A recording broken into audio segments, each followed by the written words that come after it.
மிகுந்த எழுச்சியோடும் மகிழ்ச்சியோடும் நடைபெறக்கூடிய இந்த சிறப்பான தலைசிறந்த உலகின் தலைசிறந்த மானிட காவலர் மனித நேயத்தின் ஒரு சிறப்பான உருவாக்கமான அறிவு ஆசான் தந்தை பெரியார் அவர்களுடைய 146வது ஆண்டு பிறந்த நாள் விழா என்ற இந்த விழாவையொட்டி அவர்களுடைய பணியையும் இணைத்து ஒரு புதுமையான ஒரு இலக்கிய தென்றல் வரலாற்று குறிப்புகள் இங்கே நம்மையெல்லாம் வியக்க வைக்கக்கூடிய அளவிற்கு ஆக்கப்படக்கூடிய இந்த அருமையான சிறப்பான முயற்சி இந்த சிங்கப்பூர் நாட்டிலே இன்றைக்கு சிறப்பாக தனித்தன்மையோடு நடைபெறக்கூடிய ஒரு விழாவாக கொண்டாட்டமாக இந்த விழா அமைந்திருப்பதனுடைய தலைவர் பெரியார் சமூக சேவை மன்றத்தினுடைய தலைவர் திரு பூபாலன் அவர்களே. இந்த நிகழ்ச்சியிலே சிறப்பாக தொகுப்புரை வழங்கி கொண்டிருக்கிற தமிழ்ச்செல்வி அவர்களே, தமிழ்ச்செல்வி ராஜராஜன் அவர்களே, அதே போல் இந்த நிகழ்ச்சியிலே இதுக்கு ஒரு தனி சிறப்பு 2 பகுதிகளை இணைத்திருக்கிறார். அதுவும் ஒரு அறிவு புதையல், எளிதில் கிடைக்க முடியாத உழைப்பின் விளைச்சல், வரலாற்று பெருமையை என்றைக்கும் ஆய்வு செய்யக்கூடிய அளவிற்கு ஒரு நுழைவு வாயில் என்று சொல்ல தகுந்த இந்த ஊர் திரும்பியவர் வேர் ஊன்றியவர் என்ற இந்த அருமையான ஒரு சிறப்பான இந்த நூலை கடந்த சில மாதங்களுக்கு முன்னாலே நான் சந்திக்கக்கூடிய வாய்ப்பை பெற்றபோது தமிழ்வேள் கோ சாரங்கமாணி அவர்களோடு தொடர்புடையவர்களை ஆய்வு செய்ய வேண்டும், சந்திக்க வேண்டும் என்று பதிவு செய்தார்கள். அப்போது என்னை பெரும் வியப்பிலே ஆழ்த்திய ஒன்று, ஐயா மிகப்பெரிய அறிஞர், தமிழ் ஆர்வலர் மட்டுமல்ல, அவர் அடக்கத்தின் காரணமாகத்தான் பல நேரங்களிலே ஒதுங்கிக் கொள்ளுகிறார், பதுங்கிக் கொள்ளவில்லை. அதுதான் மிக முக்கியம். அப்படிப்பட்ட ஒரு அற்புதமான ஒரு சூழ்நிலையில் மிகப்பெரிய ஒரு வாய்ப்பாக அவர்கள் அந்த செவ்வி, பேட்டி, நேர்காணல் இவைகளையெல்லாம் பதிவு செய்த பிற்பாடு சில மாதங்களுக்கு முன்னால் இதே தேசிய நூலகத்தில் சிறப்பாக செய்த அவர்கள் ஐயா மிகப்பெரிய அளவிற்கு பேராசிரியர் சிந்தனையாளர் அருள்மகிழன் அவர்கள் இந்த நூலை எனக்கு அருமையாக தந்தார்கள். இது அவர்களுடைய கையெழுத்தோடு அந்த சிறப்பாக எழுதி எனக்கு சில மாதங்களுக்கு முன்னாலே எழுதி கொடுத்தார்கள். அது எனக்கு பெரிய வாய்ப்பாக அமைந்தது. பொதுவாக வெளிநாடுகளுக்கு சென்று திரும்புகிற போது என்னுடைய பெட்டி கனமாக இருக்கும். அது பெரிய சில பேருக்கு பார்வையில் உறுத்தும். பெருள்களை, ஏராளமான பொருள்களை பெற்று வந்திருக்கிறார்கள் போன்றது இல்லை. பல நேரங்களில் திறந்து பார்த்தால்தான் நான் அவைகள் கற்று வந்தவைகள், கற்க வேண்டியவைகள் என்பதற்கான நூல்கள் என்று தெரிந்து கொள்வோம்.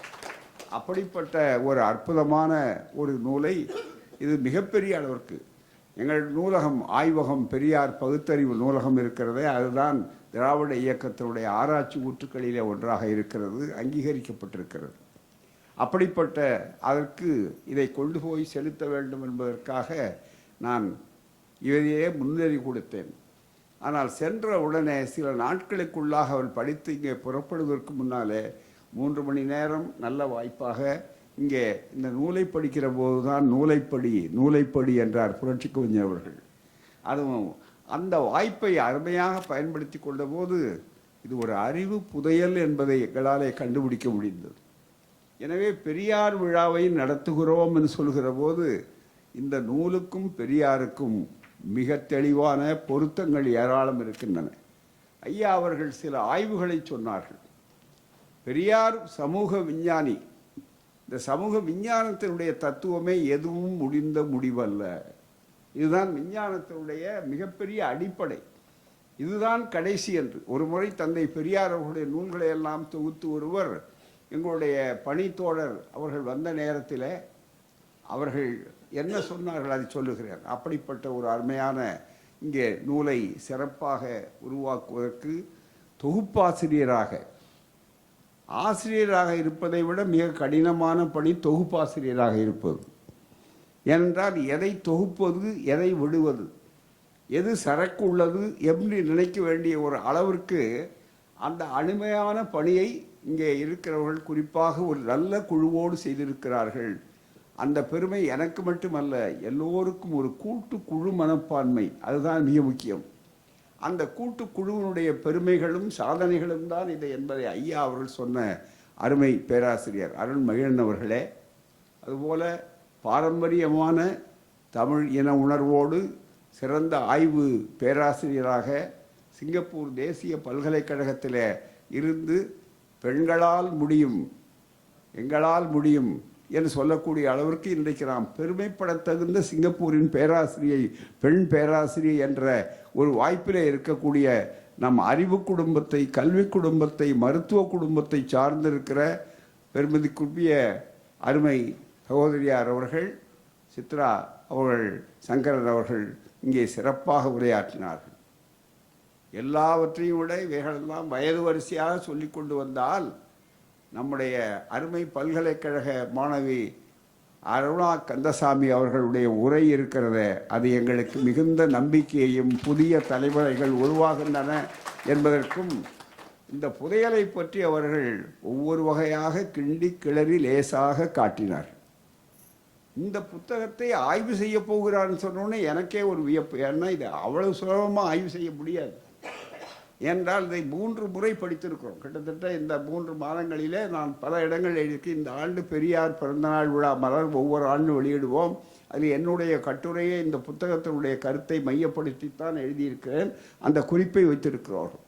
ஆகவே அப்படிப்பட்ட சிறப்பான இந்த அருமையான நூலையும் பெரியாருடைய விழாவையும் இணைத்திருக்கின்ற இந்த நிகழ்ச்சிக்கு வருகை தந்துள்ள சான்றோர் பெருமக்கள், அதுவும் இந்த நூல் உருவாவதற்கு காரணமானவர்கள் என்று பலரை சொன்னார்கள் அல்லவா, அதிலே மிகப்பெரிய பங்களிப்பு நம்முடைய மேனாள் நாடாளுமன்ற உறுப்பினராக இருக்கிற பாராட்டுதலுக்குரிய திரு தினகரன் அவர்களுடைய அற்புதமான ஒத்துழைப்பு. அதே போல இங்கு ஒவ்வொருவரையும் சொன்னால் ஒவ்வொருவரும் அறிமுகமானவர்கள். அதற்கே என்னுடைய நேரம் அதிகமாக இருக்கிற நேரம் ஒரு 30 நிமிடம் கொடுத்திருக்கிறார்கள். ஒருவேளை அதற்குள்ளே அதை முடிக்க முடியுமா என்பது சந்தேகம். ஏனென்றால் மிகப்பெரிய அளவிற்கு ஒரு கடலை அளவுங்கள் என்று சொல்வதைப் போல, ஒரு மலையை விவரங்கள் என்று சொல்வதைப் போல இது இருக்கக்கூடிய சூழ்நிலை. எனவே தான் அனைவரும் தனித்தனியாக மதிப்பிற்குரியவர்கள், அன்பிற்குரியவர்கள், பாசத்துக்குரியவர்கள், அனைவருக்கும் என்னுடைய அன்பான வணக்கத்தை, கனிவான வணக்கத்தை தெரிவித்துக் கொள்கிறேன். இந்த ஏற்பாட்டுக்கு நான் ஒப்புக்கொண்டதே மிகப்பெரிய அளவிற்கு ஒரு பெரிய வாய்ப்பு. ஏனென்றால் சிறப்பாக வள்ளுவருடைய குரலிலே ஒரு குரலை அவர்கள் எடுத்து சொன்னார்கள் தொகுப்பாளில், மிகப்பெரிய அளவிற்கு. அதைவிட ரொம்ப இன்னும் ஒன்று குறிப்பாக பல குரல்கள் ஒவ்வொன்றும் ஒவ்வொரு செல்வங்கள். அப்படி வருகிற நேரத்தில் நவில்தோறும் நூல்நயம் போலும் பயில்தோறும் பண்புடையாளர் தொடர்பு. இங்கே நவில்தோறும் நூல்நயமும் இருக்கிறது, பயில்தோறும் பண்புடையாளர் தொடர்பும் இங்கே முழுமையாக இருக்கிறது. எனவே இதைவிட ஒரு அறிவு விருந்து, இதைவிட பெரிய நல்ல வாய்ப்பு வேறு இருக்க முடியாது. அந்த வகையில் இந்த சிறப்பான இந்த நூலை பொறுத்தவரையில் இந்த ஒரு பகுதியை நான் குறிப்பாக எடுத்து சொல்ல வேண்டும். இது அத்தனையும் ஒரு முறை கூட்டங்களிலே புத்தகங்களை எடுத்து சொல்லி பழக்கப்பட்டவன் நான் எப்போதும் கூட்டத்துக்கு போனாலே ஒரு புத்தக மூட்டை பை இருக்கும். ஆதாரங்களோடு பேசி பழக்கப்பட்டவர்கள் ஆதாரம் இல்லாமல் சொல்ல மாட்டோம், உண்மைகள் இருக்க வேண்டும் என்ற ஒரு நிலையை உண்டாக்கி கொண்டவர்கள். ஏனென்றால் அது நேரங்களிலே அவர்கள் சொன்னது மாதிரி அவர்கள் உற்சாகத்தோடு எதை வேண்டுமானால் பேசுவார்கள். எங்கே இருக்கிறது என்றால் இங்கே இருக்கிறது என்று காட்டுவதற்கு நாங்கள் எப்போதும் தயாராக இருப்போம். அந்த வகையில் தான் இது கனமான ஒரு மூட்டை என்று நினைக்க வேண்டிய அவசியமில்லை.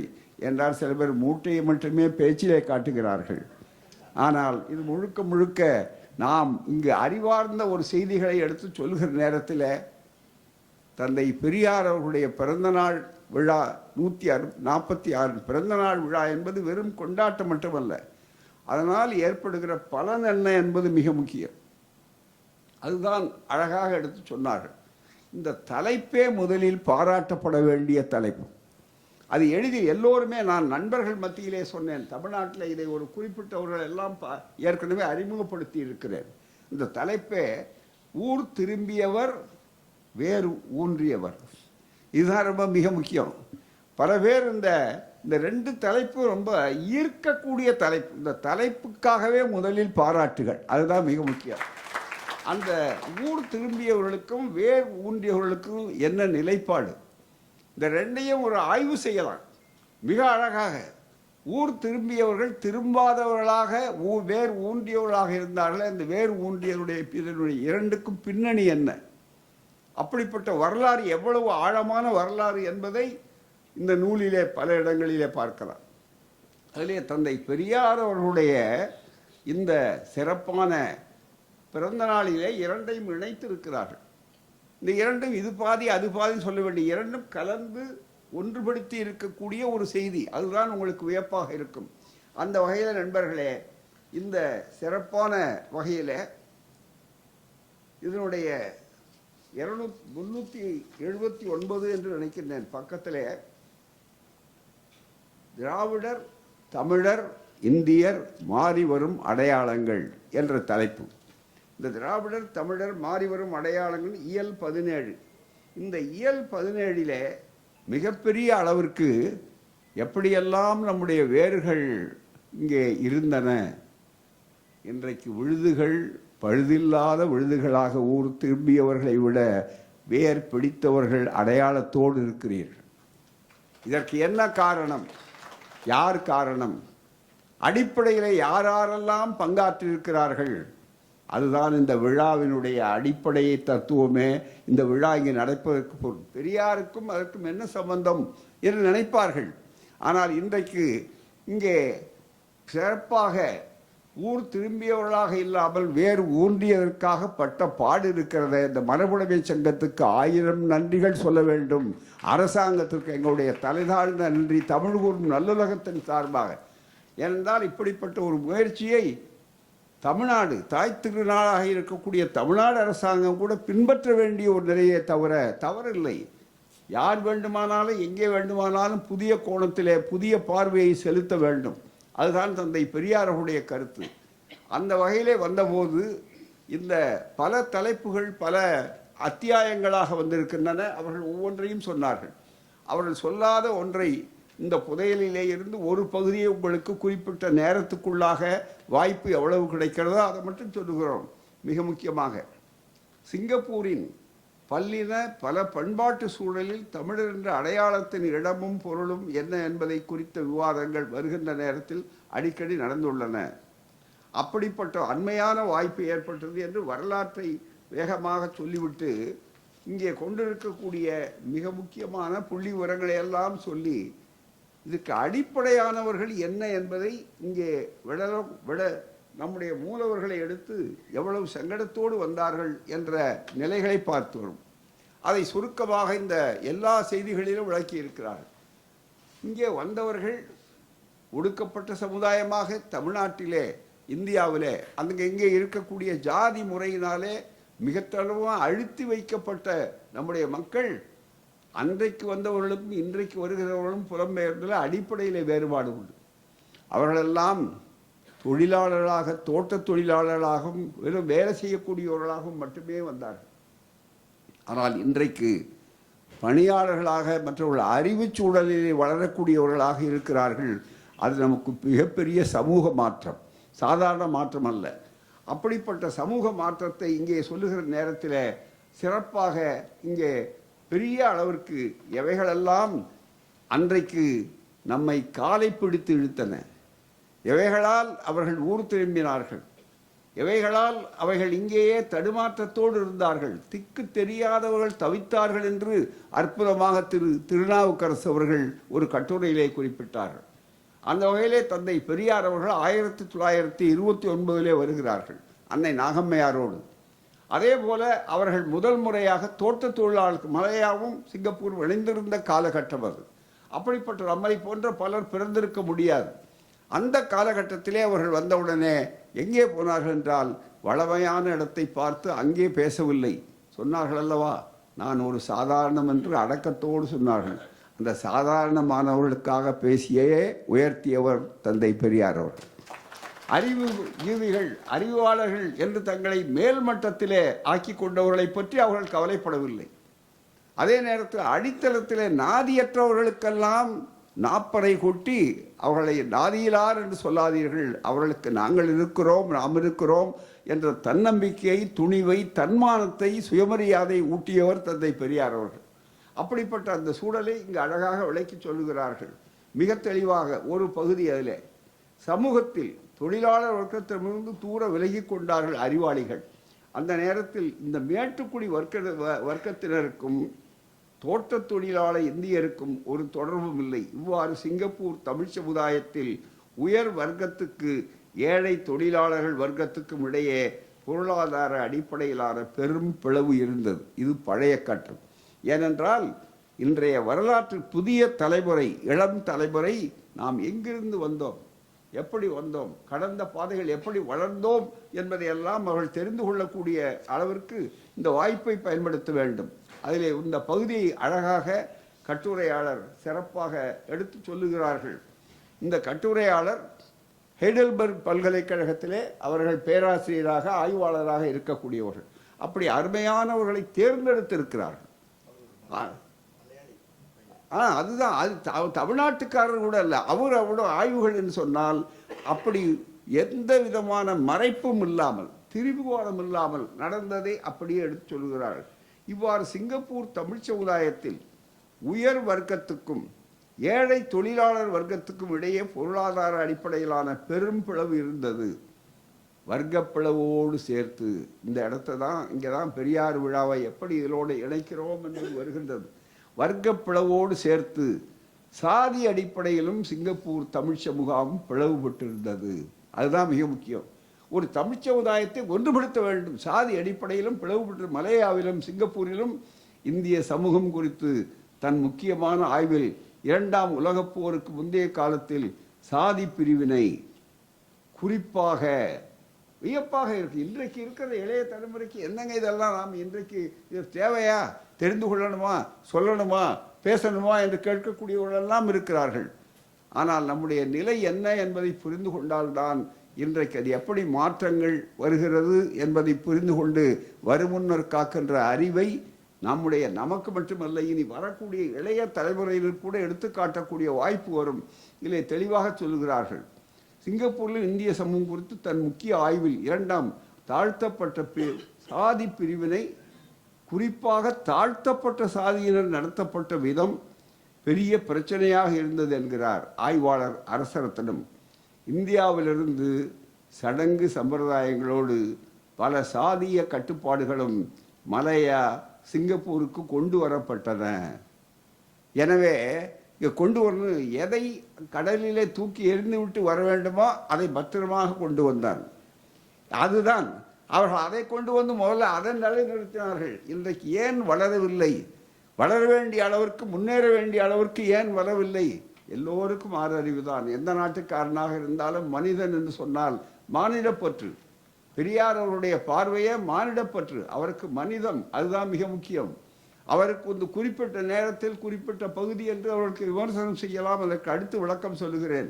அந்த வகையில் பல சாதிய கட்டுப்பாடுகளும் மலேயா சிங்கப்பூருக்கு கொண்டு வரப்பட்டன. அந்திம கிரியைகள், எரியூட்டுவது, சடங்கின் போது பறையடித்தல், இந்து ஆலயங்களிலும் நுழைய அனுமதியின்மை போன்றவர்களில் பாகுபாடுகளை எடுத்துக்காட்டுகளாக சொல்லலாம். கல்வி அறிவு பெற்றோரின் விகிதமும் அப்போது குறைவாக இருந்தது. பல தொழிலாளர்கள் எழுத படிக்க இயலாதவர்களாக இருந்தார்கள். கல்வி பெற்று அதன் மூலம் சமூகத்தில் முன்னேற அவர்களுக்கு வாய்ப்பு இல்லாமல் இருந்தது. அந்த இடத்தில்தான் நண்பர்களே வியப்பாக இருக்கிறது.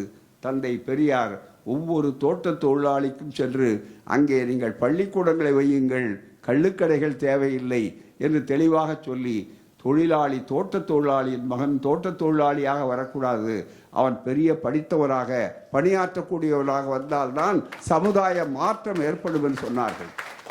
1929 அந்த சமுதாய மாற்றம் இருந்தார்கள். எவ்வளவு மடமையிலே இருந்தார்கள் என்பதற்கு ஒரு உதாரணம் சொல்ல வேண்டுமானால் நண்பர்களே, மலேயாவில் என்றால் அந்த காலகட்டம் தனியே நாடுகள் கிடையாது, உங்களுக்கு தெரியும்.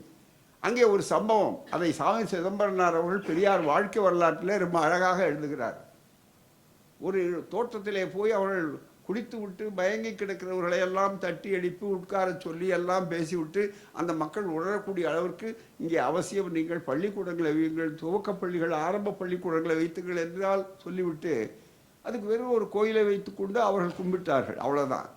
அடுத்தபடியாக அவர்களுக்கு மது, அவ்வளவுதான். தவிர ஒரு பக்கம் பக்தி போதை, இன்னொரு பக்கம் இந்த போதை, அவ்வளவுதான்.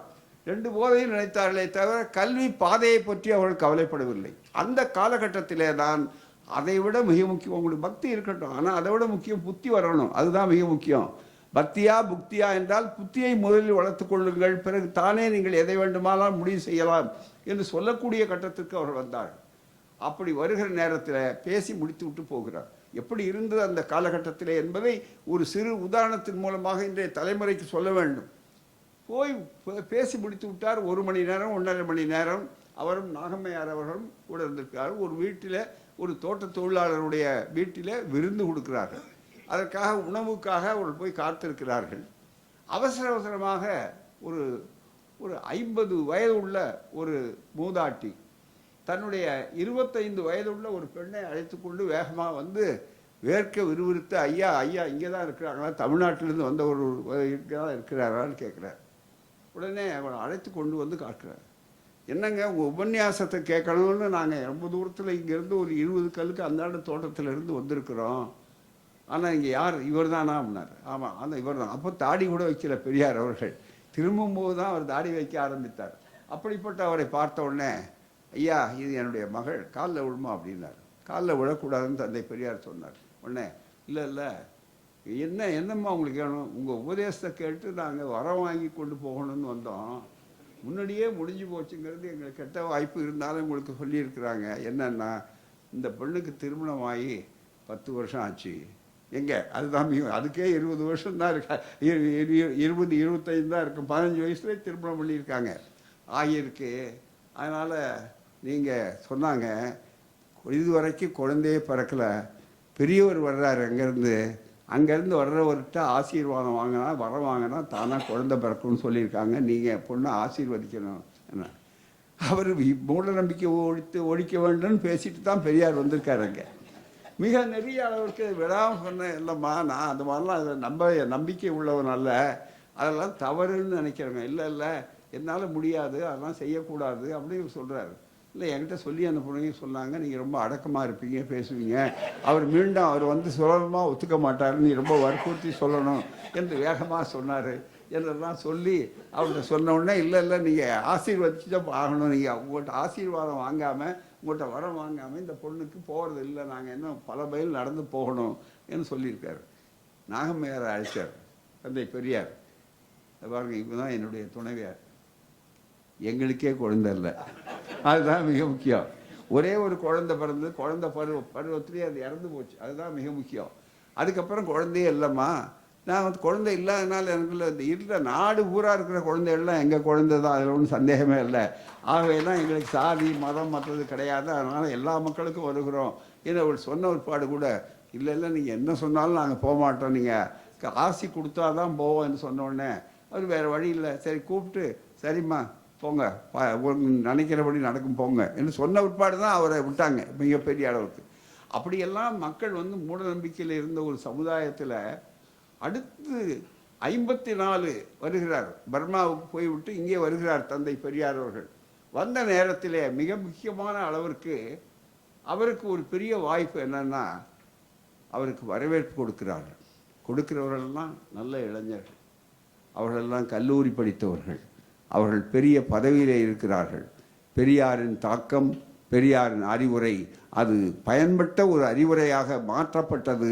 இந்த கல்வி வாய்ப்புகள் என்று சொல்கிற போது இதை அற்புதமாக இந்த நூல் மிக சிறப்பாக, இந்த கட்டுரையாளர் மிக சிறப்பாக எடுத்து சொல்லுகிறார் இந்த பகுதி. அதனால தான் இந்த நூலுக்கும் இந்த ஆய்வுக்கும் பெரியார் விழாவுக்கும் இரண்டுக்கும் பொருத்தம் இருக்கிறது, ஒன்றுக்கொன்று மாறுபட்டதல்ல. பெரியார் என்று மக்களிடையே மிக பிரபலமான ஈவே ராமசாமி நாயக்கரின், ஏன்னா அவர் அன்றைக்கு அழைத்த ஒரிஜினல் நேம், இந்த ஆராய்ச்சியாளர்கள் எப்போதுமே பழைய பேர் என்ன இருக்கோ அதை அப்படியே போடணும்னு ஆய்வுகளை சொல்லுவாங்க. அதனால தான் மிக முக்கியம். ஆஸ்திரேலியாவில் பல்கலைக்கழகத்தில் ஒருவர் முதல்ல ஆய்வு செய்திருக்கிறார். அதிலே கூட பெரியார் அவர்களை பார்த்து சந்தித்து அதுக்கப்புறம் எழுதியிருக்கிறார் நண்பர் அவர்கள். அவர் நேஷனல் யூனிவர்சிட்டி ஆஃப் கான்பெர்ரா என்று சொல்லக்கூடிய அந்த பல்கலைக்கழகம், அதிலே அவர் சொல்லும்போது நாயக்கர் என்று போட்டார். உடனே நம்முடைய நாட்டிலேயே அண்ணா அவர்களே அதை பார்த்து விட்டு என்ன நாயக்கர் என்று போட்டிருக்கல, அவர் 1929 அதை விட்டு விட்டார்களே என்று கேட்ட உடனே, இல்லை நாங்கள் பதிவு பண்ணதே அந்த அடையாளத்துக்கு பதிவு பண்ணிட்டோம், ஆகவே பிஹெச்டி தீசிஸில் எங்கள் கைடு ஒத்துக்க மாட்டார், உங்கள் கைடு ஒத்துக்க மாட்டாரா, ஆனால் எங்கள் பெரியார் ஒத்துக்க மாட்டாரையா, அதனால மிக முக்கியம் என்ற ஆய்வாளர்களுடைய தன்மை அது இயல்பானது. அப்படிப்பட்ட ஒரு அற்புதமான ஒரு சூழ்நிலையில் பெரியார் என்று மக்களிடையே பிரபலமான ஈவே ராமசாமி நாயக்கரின் தலைமையில் 1925 தொடங்கப்பட்ட சுயமரியாதை இயக்கம்தான். நன்றாக கவனியுங்கள், எவ்வளோ அற்புதமான, தமிழ்நாட்டிலே கூட இப்படிப்பட்ட வரலாறு பதிவு செய்யப்படவில்லை. சிங்கப்பூர் நாடு அதை சிறப்பாக செய்திருக்கிறீர்கள். அதற்கு நன்றி செலுத்துவதற்காகத்தான் இந்த அரங்கத்தையே, இந்த சிறப்பான நிகழ்ச்சிக்கே நான் ஒப்புக்கொண்டேன். ஐயா அவர்களை பாராட்டவும்னா அரசாங்கத்தை பாராட்டு இந்த மரபுடமே நாங்கள் பின்பற்ற வேண்டும். ஏன்னா மரபு என்று சொன்னாலே அதுக்கு வேற பொருள் வரும். அங்கே மரபை மாற்றாதே என்று சொல்வார்கள். ஆனால் மரபை உடமையாக ஆக்கிய நாடு இந்த நாடு, அதுதான் மிக முக்கியம். மரபை கடமையாக ஆக்கி இருக்கிற நீங்கள், உங்களுக்கு பாராட்டுகள். அந்த வகையில் அதை சொல்வதற்குத்தான் இங்கே வந்திருக்கிறோம், இந்த வாய்ப்பை பயன்படுத்துகிறோம். பெரியார் என்று மக்களிடையே மிக பிரபலமான அவருடைய தலைமையில் 1925 தொடங்கப்பட்ட சுயமரியாதை இயக்கம்தான் அறிவு ஜீவிகளின் மொழியை விடுத்து. ரொம்ப அற்புதமான ஒரு செய்தி. இதுதான் அழகாக சொன்னார்கள். இங்கே இந்த பிரெஞ்சு புரட்சி மற்ற புரட்சினா ஒரு நிகழ்ச்சி நினைக்கிறாங்க. அது அறிவுஜீவிகள் மேல்மட்டத்தில் இருக்கிற மேட்டுக்குடிகள் அவர்களுக்காக மட்டுமல்ல. பெரியார் தான் முதல்ல சொன்னார், அறிவு எதுக்கு மனிதனுக்கு வேணும் அப்படின்னு கேட்டார். எளிய மக்களுக்கு புரிய முடியும். அறிவுக்காக அறிவு தேவையில்லை. நான் ரொம்ப பெரிய அறிவாளின்னு காட்டிக்கொள்வதற்காக அறிவு பல பேருக்கு அறிவுஜீவிகளுக்கு இருக்கும். ஆனால் என்னை பொறுத்தவரை பெரியார் சொல்கிறார், என்னை பொறுத்தவரை அறிவுக்கு அறிவு தேவையில்லை, செயலுக்கே அறிவு தேவையில்லை. செயல் மாற்றங்கள் வரணும், சமூக மாற்றங்கள் வரணும். மிகப்பெரிய அளவிற்கு அந்த செயலுக்கு அறிவு என்று சொல்லுகிற போது அதை அதன் மூலமாக சாதாரண மக்களுக்கு பொருத்தமான சொல்லாடல்களை, நல்ல நல்ல அருமையானது பொருத்தமான சொல்லாடல்களை. அவருடைய பெரியாருடைய பேச்சை, என்ன இளைஞர்கள் இங்கே இருக்கிறீங்க, மற்ற தோழர்கள் புதியவர்கள் இருக்கார்கள், வயது முதிர்ந்தவர்களுக்கு அந்த வாய்ப்பு இருக்கும். பெரியார் பேச்சை கேட்டால படித்தவர்களுக்கு எவ்வளவு ஈர்ப்பு இருக்கோ அதே அளவுக்கு பாமர மக்களுக்கு ஈர்ப்பு இருக்கும். அதனால தான் அறிஞர் அண்ணா சொன்னார், தமிழ்நாட்டின் முதல் பேராசிரியர் பெரியார். அவருடைய வகுப்பு மாலை நேர கல்லூரி, 3 மணி நேரம் நடக்கும், அங்கே பேசுவார்கள் என்று சொல்லுவார். இந்த உதாரணங்களும் மற்றவர்களும் சார்த்தா அது மாதிரி எளிய மக்களுடைய உதாரணங்கள், ஓமைகள் அவர்களுக்கு போய் நேரடியாக அது தைக்கக்கூடிய அளவிற்கு, உணரக்கூடிய அளவுக்கு சொல்லும், பேசிக்கொண்டே இருப்பார். ஒரு முறை அந்த ஓமைகள் பார்த்தீங்கன்னா மக்கள் குலுங்கி குலுங்கி சிரிப்பார்கள். அவர்களுக்கு அந்த வாய்ப்புகள் வரும், சிந்திப்பார்கள். சிரிக்க வைத்ததோடு சிந்திக்க வைப்பார்கள். சொன்னார், ஒரு முறை பேசிக்கொண்டே வர்றாரு, ஏதோ ஒரு செய்தியை ஓமை சொல்றாரு, அரசியலை பற்றி, சமூகத்தை பற்றி சொல்லுவார். ஏன்பா ஏயா அது சொல்லுவார். திரும்பி விட்டு மக்கள் மத்தியில் பார்த்து, கல்யாணம் ஆகாதவனை பார்த்து அவனை பார்த்து பொண்ணு பார்க்க சொன்னா அவன் தனக்கு பார்ப்பானா உனக்கு பார்ப்பானா கேட்டார். அதாவது நான் அவன் கல்யாணம் ஆகாத அந்த வார்த்தை திருமணம் அது அந்த மாதிரி நடினவா தமிழ் சொல்லலாம் தேட மாட்டார் பூராமே. அவர் உடனே கல்யாணம் ஆகாதவனை பார்த்து பொண்ணு பார்க்க சொன்னா அவனை போய் பொண்ணு பார்த்துவான்னு சொன்னா அவன் உனக்கு பார்ப்பானா தனக்கு பார்ப்பானான்னு கேட்டார். மிகப்பெரிய அளவுக்கு அந்த மாதிரி மக்கள் மத்தியில் அவன் போகும்போது அந்த உதாரணத்தோடு அவர் சொன்ன காரியம் இருக்கு பாருங்க. அந்த உதாரணத்தோடு அவர்கள் சொல்லக்கூடிய ஒவ்வொரு செய்திகளும் திரும்பி திரும்பி குலுங்க குலுங்க பேசிக்கொண்டே போவார்கள். அப்படிப்பட்ட சூழ்நிலையை அதான் எழுதியிருக்கார்கள். அந்த சொற்கள் அதுதான் மிக முக்கியம். ஒரு கட்டுரையில் இந்த மொழிபெயர்ப்பாளர்களுக்கு என்னுடைய பாராட்டு. நல்ல அருமையாக தெளிவாக மொழியை விடுத்து சாதாரண மக்களுக்கு பொருத்தமான சொல்லாடல்களை கண்டு அடைந்து அதன் மூலம் திராவிட உணர்வை மக்கள் இயக்கமாக ஆக்கியது. திராவிட உணர்வை மக்கள் இயக்கமாக ஆக்கியது. அதான் மக்கள் இயக்கம். பெரியார் வெற்றி பெற்றதே அந்த மக்கள் இயக்கமாக இதை ஆக்கியதுனால தான் எல்லா உணர்வுகளும் மிகப்பெரிய அளவிற்கு. ஐயா சொன்னார்களே, அவருடைய தந்தையார் நல்ல தமிழ் பெயர் வைத்திருக்கிறார். இப்போ பார்த்தீங்கன்னா மிக முக்கியம், அப்படி பின்னால் வருது, அதுதான் மிக முக்கியம். அப்போதான் பெரியார் தேவை, இன்னமும் தேவை, எப்போதும் தேவை. பெரியார் அந்தோடு முடிஞ்சு போச்சு, நோ ரெலவன்ஸ் என்று சொல்லக்கூடிய அந்த வாய்ப்புகளுக்கு இல்லை என்று சொல்லக்கூடிய இப்போ தான் அதிகம் தேவைப்படுகிறது. ஏன்னு கேட்டால் அவனுக்கு என்ன பொருள்னே தெரியாது. மிக முக்கியமாக மகிழ்நன் என்று சொல்லுகிற நேரத்தில் எவ்வளோ மகிழ்ச்சி, எவ்வளோ பெரிய பேராசிரியர், மிகப்பெரிய. ஒரு காலத்தில் கிறிஸ்தவர்கள் பைபிளை வரும்போது கூட சந்தோஷம்னு பேர் வைத்தார்கள். அவர்களெல்லாம் பெரிய பேராசிரியர் சந்தோஷம், டாக்டர் சந்தோஷம், வக்கீல் சந்தோஷமெல்லாம் உண்டு நம்ம நாட்டில். ஆனால் அதை மகிழ்நன் எவ்வளோ சொல்லும்போதே ரொம்ப அற்புதமாக இருக்கக்கூடிய அளவிற்கு வாய்ப்புகள் இருக்கின்றன. அப்படிப்பட்ட ஒரு உணர்வை மக்கள் இயக்கமாக ஆக்கியது சுயமரியாதை இயக்கம். சமுதாய சீர்திருத்தத்தை குறிவைத்ததால் தீண்டப்படாதவர்கள் உட்பட அனைத்து தாழ்த்தப்பட்ட சாதிகளின் முன்னேற்றத்திலும் காத்திரத்தோடு கவனம் செலுத்தியது. பிராமணர்களையும் ஆரியர்களையும் சாமர்த்தியமாக உயர்நிலையினராக ஆக்குவதும் அவர்களுக்கு தெய்வாம்சத்தை அளிப்பதும் இயல்பிலேயே இந்து மதத்தின் தன்மையாக இருக்கிறது என்று அவரது பார்வையின் அடிப்படையில் பெரியார் இந்து மதத்தை தாக்கினார். அவ்வளோதான். பெரியார் யாருக்கும் விரோதி இல்லை. ஆனால் என்ன, அவர் எடுத்துக்கொண்ட இலக்கை பார்க்கும்போது அந்த இலக்குக்கு குறுக்கே எது இருக்கிறதோ, எந்தெந்த தடைகள் இருக்கிறதோ அந்த தடைகள் இயக்குகிறார்கள். டாக்டருக்கு என்ன வியாதியின் மீது கோபமா? மிக முக்கியமாக அவருடைய பணி அந்த நோயை தீர்க்க வேண்டும். நோயை தீர்க்கிற நேரத்தில் நோய் முதல் நாட வேண்டும். அந்த கிருமிகளை அழிக்க வேண்டும். அந்த கிருமிகள் எங்கே இருந்து உற்பத்தி ஆகிறது என்பதற்கு அங்கே போய் செல்ல வேண்டும். மூலத்தை ஆராய்ந்து கொள்ளுங்கள் என்று சொல்லக்கூடிய அந்த வாய்ப்புகள் தான் வந்தது. அப்படிப்பட்ட சுயமரியாதை இயக்கம் என்று தெளிவாக சொல்லி, குறிப்பாக பிராமணர்களை கொண்டு செய்யப்படும் இந்து மத சடங்குகளையும் வழிபாடுகளுக்கும் பயன்படுத்தப்படும் சமஸ்கிருத மொழியையும் குறிப்பாக எதிர்த்தது. சாதி கட்டமைப்பே திராவிடர்கள் மீது ஆதிக்கம் செலுத்திய ஆரியர் கண்டறிந்த முறைதான் என்று முன்வைத்த பெரியார் தீண்டப்படாதோர், தாழ்த்தப்பட்டோர் உட்பட அனைத்து திராவிடர்களையும் அத்தகைய மேலாதிக்க கட்டமைப்புகளை தகர்ப்பதற்காக ஒருங்கிணைய வேண்டினார். இருப்பினும் சுயமரியாதை இயக்கம் சமுதாயத்தில் பெரிய அளவில் சென்றடைந்ததும் தமிழர் அரசியல் உணர்வுகளை எழுப்பியதும் 1937 அவ்வியக்கம் மொழி போராட்டங்களில் துடிப்பாக பங்கெடுத்த பிறகுதான். அதுக்கு அடையாளம்தான் இவர்களுடைய தாத்தா நாவலர் சோமசுந்தர பாரதியார் அவர்கள். எனவே எங்கு சுற்றி பார்த்தாலும் பெரியாருடைய தொண்டு என்பது இருக்கிறதே, அது சாதாரணமானதல்ல. எனவே தான் இந்த நூல் அதை சிறப்பாக காட்டியது. அப்படி வருகிற போது மிகப்பெரிய அளவிற்கு இந்த நூலிலே ஒரு அற்புதமான படத்தையும் வைத்திருக்கிறார்.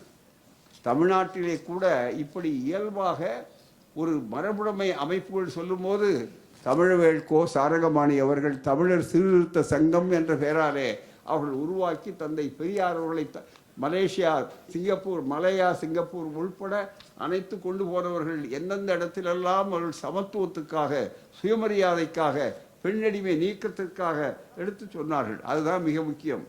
சுயமரியாதை சீர்திருத்தம், தமிழ் திராவிடர் என்ற ஜாதியற்ற அடையாளம், தமிழ் மொழியை அடிப்படையாக கொண்டு ஒன்று திரள்வது ஆகியவை அந்த இயக்கத்தின் அடித்தளமாக அமைந்திருந்ததால், பெரியார் ஆரம்பித்த சுயமரியாதை இயக்கத்தின் அடித்தளமாக அமைந்திருந்ததால், மிக முக்கியமாக சிங்கப்பூரிலும் மலேயாவிலும் சீர்திருத்த வேண்டி இருந்த தமிழர்களை, சிங்கப்பூரிலும் மலேயாவிலும் சீர்திருத்த வேண்டிய தமிழர்களை அவ்வியக்கம் வெகுவாக கவர்ந்தது. இந்த வரலாறு எப்படி வந்தது என்பதை வேர்கள் எங்கே இருந்தன என்று விழுதுகள் இன்றைக்கு தெரிந்து கொள்ள வேண்டும். வேர்களை நாடி தெரிந்து கொண்டால்தான் விழுதுகள் இன்றைக்கு பலமாக இருக்கும். விழுதுகள் பலமாக இருந்தால் மட்டும் போதாது, பழுதில்லாத விழுதுகளாக அவர்கள் என்றைக்கும் பாதுகாப்பாக இருக்க வேண்டும் என்பதற்கு இந்த ஆய்வு நூல்கள் உங்கள் வாழ்க்கைக்கு, நம்முடைய வாழ்க்கைக்கு, இந்த நாட்டு குடிமக்களுடைய வாழ்க்கைக்கு மிக முக்கியமானது. சாதிய வர்க்க பிளவுகளால் மோசமாக பாதிக்கப்பட்டிருந்த சிங்கப்பூர் தமிழ் சமூகம் பாதிக்கப்பட்டிருந்தது. நாளைக்கும் அது வராதுன்னு சொல்ல முடியாது. எப்போது பறவை காய்ச்சல் எங்கோ ஆரம்பிக்கும்போதுதான், பன்றி காய்ச்சல் எந்த நாட்டிலே வருகிறது என்று தெரியாது, கோவிட் எப்போது வரும் என்று சொல்ல முடியாது. ஆனால் பல ரூபங்களை அதுபோலத்தான் சாதி கொடுமை, மிக பிறவி பேதங்கள், மீண்டும் வரும். அந்த ஆபத்திலிருந்து நாம் எச்சரிக்கையாக இருக்க வேண்டும். அதற்குரிய சக்திகள் பல ரூபங்களிலே வரும். மிகப்பெரிய அளவிற்கு எச்சரிக்கையாக இருங்கள் என்பதற்கு இந்த நூல் ஒரு அறிவு வெளிச்சம் என்று நாங்கள் கருதுகிறோம். ஆகவே தான் மரபுடைமை அதை செய்திருக்கிறார் என்று சொல்லும்போது சாதாரணமல்ல. இது ஒரு ஆய்வு நூல், அதை படிக்க வேண்டிய அவசியமில்லை. ஏதோ ஒரு வரலாற்று நூல் போட வேண்டிய அவசியமில்லை. எப்படி வந்தது, அதனுடைய தாக்கம் என்ன என்பதை சொல்லக்கூடிய அளவிற்கு வந்திருக்கிறது. சாதிய வர்க்க பிளவுகளால் மோசமாக பாதிக்கப்பட்டிருந்த சிங்கப்பூர் தமிழர் சமுதாயம் முன்னேற்றத்தையும் பொதுவானதாக பண்பாட்டு அடையாளத்தையும் அடைய விரும்பியது. ஆகவே சுயமரியாதை இயக்கத்தின் கருத்தாக்கங்களுக்கு அது லகுவாக ஆட்பட்டது. சிங்கப்பூரின் தொடக்க காலத்தில் தமிழர் சங்கங்கள் தொடக்க காலத்தில் எப்படி இருந்தன? சாதி கூட்டமைப்புகளாகவே அவரவர் பூர்வீக பகுதிகளின் அடிப்படையில் நெருக்கமான உறவு கொண்டிருந்த குழுக்களின் சங்கங்களாகவே இருந்தன. நேற்று கூட பெரியார் அண்ணா விழாவை அங்கே மிகப்பெரிய அளவிற்கு ஜப்பானிலே டோக்கியோவிலே கொண்டாடுகிற நேரத்தில் ஜப்பானிலே கூட புரோக்குமின் ஒரு பிரிவினர் இன்னமும் போராடி கொண்டிருக்கிறார்கள். அவர்கள் அங்கே நான் அவர்களுக்கு என்னுடைய எல்லையிலே நின்று, என்றால் இன்னொரு நாட்டுக்கு போகும்போது எங்களுடைய எல்லை எது என்று தெரியும். அவர்கள் சொன்னதைப் போல ஒரு நாட்டுக்கு வரும்போது நாங்கள் பேட்டி கொடுக்கும் போது என்னை பொறுத்தவரையிலே பெரியார் தொண்டன் என்ற முறையில் நாங்கள் அரசியலை பேசுவதில்லை. மாறாக அந்த நாட்டு அரசியலை பற்றி நம்மோடு கேள்வி கேட்பார்கள். அந்த நாட்டு நாணயம் எப்படி இங்கே செல்லாதோ அதே போலத்தான் அந்த நாட்டு அரசியலும் இங்கு பேச வேண்டிய அவசியம் கிடையாது என்று தெளிவாக பதில் சொல்லுவார். அப்படி வருகிற போது அவர்கள் மத்தியிலே இந்த கருத்தை எடுத்து சொல்லுகிற போது அவர்களுக்கு சொன்னேன், ஆபத்து மிக முக்கியமாக இருக்கக்கூடியது. யாருக்கு அங்கங்கே பல நாடுகள் பக்கத்திலே மலையாவிலேயே பார்த்தீர்களானால் ஜாதி சங்கங்கள், சாதி சங்கங்களை உருவாக்காதீர்கள், சாதிக்கும் சங்கத்தை உருவாக்குங்கள், சங்கமமாகுங்கள். அதுதான் மிக முக்கியம். அதுதான் என்னுடைய தமிழர்களுக்கு வேண்டுகோள். பெரியாருடைய விழாவை கொண்டாடுகிறோம் என்றால் பெரியாருக்கு பெருமை அல்ல.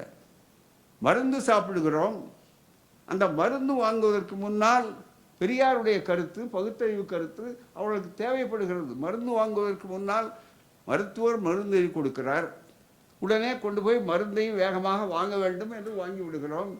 ஆனால் வாங்கிய மருந்து அதுதானா என்று பெயரை பார்த்தால் மட்டும் போதுமா?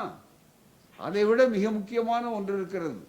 என்னவென்றால் குடிப்பதற்கு முன்னாலே மருந்தை உள்ளே உட்கொள்வதற்கு முன்னாலே ஒன்று எக்ஸ்பைரி டேட் என்று, மருந்து காலமாகிவிட்டதா, அதுக்கு உரிய மருந்து, அது இங்கே மருத்துவர் இருக்கிறார், பக்கத்தில் இருக்கிறார்கள் மற்றவர்களெல்லாம்.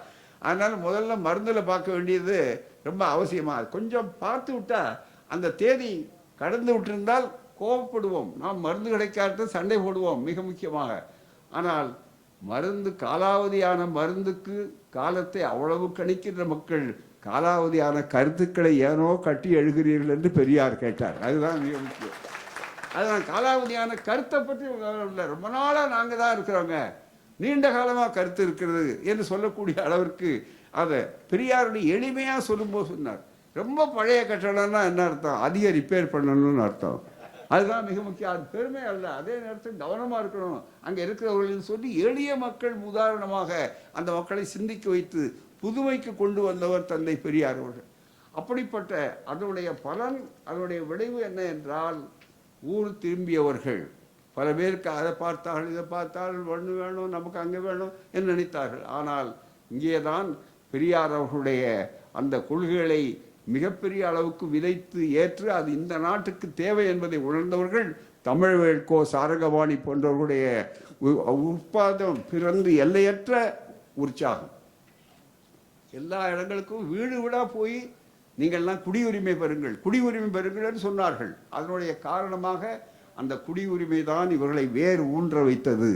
வேறு ஊன்றிய காரணத்தால் தான் எங்கள் சிங்கப்பூர் தமிழர்கள் எவ்வளவு சிறப்பாக இருக்கிறார்கள் பாருங்கள், எவ்வளவு கட்டுப்பாடு உள்ள ஒரு நாடாக இருக்கிறது, எவ்வளவு ஒழுக்கமுள்ள மக்களாக இருக்கிறார்கள், எவ்வளவு மற்றவர்களுக்காக இருக்கிறார்கள், இப்போ அந்த பற்றி கவலை இல்லாமல் இருக்கிறார்களே என்று நினைக்கக்கூடியதுக்கு எது மூலாதாரம், எது வேர், அதுதான் மிக முக்கியம். எனவே தான் அவர்களை வேறு ஊன்ற செய்த உழைப்பாளியார், அந்த உழவார பணிகள் எந்த இயக்கத்தால், அதுதான் பெரியார் அவர்களுடைய விழாவை நாம் இன்றைக்கு கொண்டாடி கொண்டிருக்கிறோம். ஆகவே தான் இது வெறும் கொண்டாட்டம் மட்டுமல்ல நண்பர்களே, பயனடைந்தவர்கள் காட்டக்கூடிய நன்றி உணர்வு. தந்தை பெரியார் அவர்கள் சொல்லுவார்கள், நன்றி என்பது பயனடைந்தவர்கள் காட்ட வேண்டிய பண்பையை தவிர உதவியவர்கள் எதிர்பார்த்தால் அது சிறுமை குணம் என்று சொல்வார். உதவியவர்கள் எதிர்பார்க்கக்கூடாது, அது மிக முக்கியம். ஆனால் பயனடைந்தவர்கள் நன்றி காட்ட வேண்டும். அதைத்தானே வள்ளுவர் அவர்கள் அழகாக சொன்னார்கள். மிக முக்கியமாக மிகப்பெரிய அளவிற்கு நீங்கள் தெளிவாக நன்றி கொன்றார்க்கும் உய்வுண்டாம், உய்வில்லை செய்நன்றி கொன்றார்க்கு. நம் ஆட்கள் எத்தனை பேர் நன்றி சொல்வார்கள்? மிக முக்கியமாக பல நேரங்களிலே பெரியார் பரிந்துரையோடு அவர்கள் வருவார்கள், பெறுவார்கள் எல்லாவற்றையுமே. ஆனால் திரும்ப அவர்கள் வந்ததில்லை. கிடைக்காதவர்கள் கிடைக்கவில்லை என்பதற்காக மறுமுயற்சி செய்யக்கூடியவர்கள் மட்டும்தான் வருவார்கள். உடனே தந்தை பெரியார் அவர்கள் வேடிக்கையாக சொல்வார், வந்தாரா சொன்னாரா என்று கேட்பார் எங்களை போன்ற உதவியாளர்களை பார்த்து. வரலல்ல அப்படின்னா அவர் கிடைச்சிருக்குன்னு அர்த்தம் என்று பதில் சொல்வார். ரொம்ப நடைமுறையில் யதார்த்தத்தோடு சொல்லக்கூடியவர்கள், எதையும் அந்த மக்கள் மத்தியிலே எடுத்துக்கொள்ளக்கூடியவர்கள். ஆகவேதான் இந்த நன்றி உணர்ச்சியோடு நாம் இருக்கிறோம் என்பது நமக்கு பாதுகாப்பு. அதுதான். அதனால்தான் நண்பர்களே, தமிழ்வேள் கோ சாரங்கபாணி போன்றவர்களுடைய அந்த நிலைகளை நாம் இன்றைக்கு சொல்லுகிற போது புலம்பெயர்ந்தவர்களுக்கு அந்த நாட்டு அரசு ஒரு பெரிய அமைப்பை உருவாக்கி, இன்றைய முதலமைச்சரும் அன்றைக்கு கலைஞர்களும் சிறப்பாக சொன்னார்கள். அரசியல் அல்ல, இந்த சம்பந்தப்பட்ட செய்தி, அதற்காக சொல்லுகிறேன். மிகப்பெரிய அளவில் வருகிற போது சிறந்த தொண்டாற்றியவர்களுக்கு, தமிழ் அறிஞர்களுக்கு, இலக்கிய அறிஞர்களுக்கு, ஐயா போன்றவர்களுக்கு, பேராசிரியர் தென்னப்பன் அவர்களுக்கெல்லாம் அது பரிசு கொடுத்தார்களே, அந்த பட்டியலிலே எங்களுடைய அடுத்த முயற்சி என்ன, நேற்று கூட அதை இந்த புலம்பெயர்ந்தவர்களுடைய சார்பிலே வந்தக்கூடிய அளவுக்கு வாய்ப்பை கொடுத்த நேரத்திலே ஒன்றை சொன்னோம். அப்துல்லா அவர்கள் அந்த புலம்பெயர்ந்த தமிழர்கள் உலகில் வந்திருக்கக்கூடிய அவர்களுக்கு வாய்ப்பை கொடுத்து வர வேண்டும் என்று ஏற்பாடு செய்யக்கூடிய அவர் நேற்று என்னோடு பேசினார். அப்போது அவரிடத்திலே சொன்னேன், அடுத்து நீங்கள் உடனடியாக செய்ய வேண்டிய வேலை என்னவென்றால், தமிழ்வேள் கோ சாரங்கபாணி அவர்களுடைய விருது என்ற ஒரு விருதை தமிழ்நாட்டு அரசு கொடுக்க வேண்டும். ஏனென்றால் அவர்கள்தான் இன்றைக்கு தமிழில் நிமிர்ந்து நிற்கக்கூடிய அளவிற்கு பெரியாருடைய பணியை செய்தார்கள். வீடு வீடாக சென்று அவர்களை வாக்காளர்களாக, குடியுரிமை உள்ளவர்களாக ஆக்கினார்கள். அந்த குடியுரிமை அவர்களுக்கெல்லாம் சிறப்பான வாய்ப்பை தந்திருக்கிறது. தமிழர்கள் எல்லா துறைகளிலும் பெருமையோடு இருக்கிறார்கள், ஆய்வோடு இருக்கிறார்கள் என்று நாங்கள் சொல்லுகிற போது, பெரியார் என்ன செய்தார் என்றால், அவர் இன்னொரு நாட்டுக்கு போகும்போது எதையோ பெற்றுக்கொண்டு போக வந்தார் அல்லது ஏதோ சுற்றுலாவுக்கு வந்தார் என்று யார் நினைக்க வேண்டிய அவசியமில்லை. அந்த மக்களுக்கு கற்றுக் கொடுக்க வந்தார், பண்பாட்டுக்கு விதை ஊன்றினார். அந்த விதை தான் மிகப்பெரிய அளவிற்கு விதை நெல்லாக அன்றைக்கு அவர்கள் இருந்தார்கள். இன்றைக்கு அது விளைச்சல்களாக வருகின்றன. எனவே தான் இந்த விளைச்சல்களிலே பூச்சிகள் நுழைந்து விடக்கூடாது, மற்றவர்கள் வறந்து விடக்கூடாது. படையெடுப்புகளிலெல்லாம் மிக முக்கியமான ஆபத்தான படையெடுப்பு பண்பாட்டு படையெடுப்பு. அதை ஐயா அவர்கள் கடைசியிலே பேசும்போது இவர்களும் சொன்னார்கள், மிகப்பெரிய அளவிற்கு வாய்ப்பை உருவாக்குகிற போது மிக சிறப்பாக நீங்கள் எப்படி வாய்ப்பை உருவாக்க வேண்டும் என்று சொன்னால், எது நம்மை பிரிக்கிறதோ அதை அலட்சியப்படுத்துங்கள், எது நம்மை இணைக்கிறதோ அதை அகலப்படுத்துங்கள். அதுதான் மிக முக்கியம். எனவே வேற்றுமையில் ஒற்றுமை என்று சிங்கப்பூரியர் கலாச்சாரமும் நமக்கு மிக முக்கியம். குடிமக்களாக நீங்கள் என்றைக்கும் திகழுங்கள். அந்த சிங்கப்பூரிய கலாச்சாரம் வேற்றுமையில் ஒற்றுமை காண்பது, ஒற்றுமையில் வேற்றுமையை பார்க்க வேண்டிய அவசியம் கிடையாது. இதை நன்றாக புரிந்து கொள்ளுங்கள். இதைத்தான் மனிதகுலத்துக்கு சொன்னார். மனிதன் தானாகவும் பிறக்கவில்லை, தந்தை பெரியார் சொன்னார். தனக்காகவும் பிறக்கவில்லை, சமூகத்திற்காக பிறந்தவன், சமூகத்துக்கு வாழ்வு செய்யக்கூடியவன். எனவே தன்பெண்டு தன்பிள்ளை தன்பேடு என்று இருக்காமல் தொல்லுலக மக்கள் எல்லாம் நம்முடைய மக்கள் என்று மானிட பார்வையை செலுத்துங்கள். அறிவின் எல்லை என்று போடாதீர்கள், அறிவுக்கு எல்லை கட்டாதீர்கள், புதுமையை வரவேற்காதீர்கள். பழமை என்று சொல்கிற போது அந்த பழமையை மிகப்பெரிய அளவுக்கு ஊதி காட்ட வேண்டும் என்று தேவையில்லை என்று ஐயா அவர்கள் சொன்னார்கள். அதுதான் அவருடைய பேச்சருடைய தத்துவமாக நான் கருதுகிறேன். அதே நேரத்தில் பழமையை ஓரளவுக்கு பயன்படுத்தலாம், அவ்வளவுதான். எப்படி என்று சொன்னால், பழமையை உரமாக பயன்படுத்த வேண்டும், உணவாக பயன்படுத்தக்கூடாது. அதுதான் மிக முக்கியம். எனவே தான் பழமையை நீங்கள் உரமாக மட்டுமே பயன்படுத்துவதற்கு இளைஞர்களை தெரிவித்துக் கொள்ளுங்கள் என்று சொல்லி இவ்வளவு அற்புதமான ஒரு நூலை அவர்கள் தந்திருக்கிறார்கள். அது ஒரு துவக்கம் என்று சொன்னார்கள். இது உங்களுக்கு துவக்கம், எங்களுக்கு பெரிய வெளிச்சம். ஆகவே தான் இந்த வெளிச்சங்கள் விரிவாகட்டும், இருட்டுகள் அகலட்டும், அறியாமை ஓடட்டும், புரியாமை நெருங்காமை இவைகளெல்லாம் இல்லாமல் எல்லாவற்றுக்கும் மனிதகுலம் ஒன்று என்று சொல்லக்கூடிய அளவிற்கு நாட்டால் வேறுபட்டாலும் அரசியலால் மாறுபட்டாலும் பண்பாட்டால் ஒன்றுபடுவோம் என்று சொல்லக்கூடிய அளவிற்கு நமது பண்பாடு என்பது இருக்கிறத அதையும் காப்பாற்றி, அதே நேரத்தில் இந்த நாட்டினுடைய பண்பாடு இருக்கிறத அதிலும் நாங்கள் சளைத்தவர்கள் அல்ல என்று சொல்லி வரலாற்றை வரலாறாக பாதுகாப்பதற்கு நீங்கள் அறிவாயுதங்களை தாருங்கள். அந்த அறிவாயுதங்கள் உங்களுக்கு மட்டுமல்ல, கண்டுபிடித்த மருந்து ஒரு நாட்டிலே என்று சொன்னாலும் அது எல்லா நாட்டு வியாதிகளையும் போக்குவதற்கு, நோய்களையும் போக்குவதற்கு எப்படி பயன்படுகிறதோ அதுபோல் உங்களுடைய இந்த புதையல் எங்களுக்கும் பயன்படும், எல்லோருக்கும் பயன்படும். வாழ்க பெரியார், வளர்க உங்களுடைய முயற்சிகள், உறுதுணையாக நாங்கள் பயன்பெற்றிருக்கிறோம். நன்றி, நன்றி, நன்றி. வணக்கம்.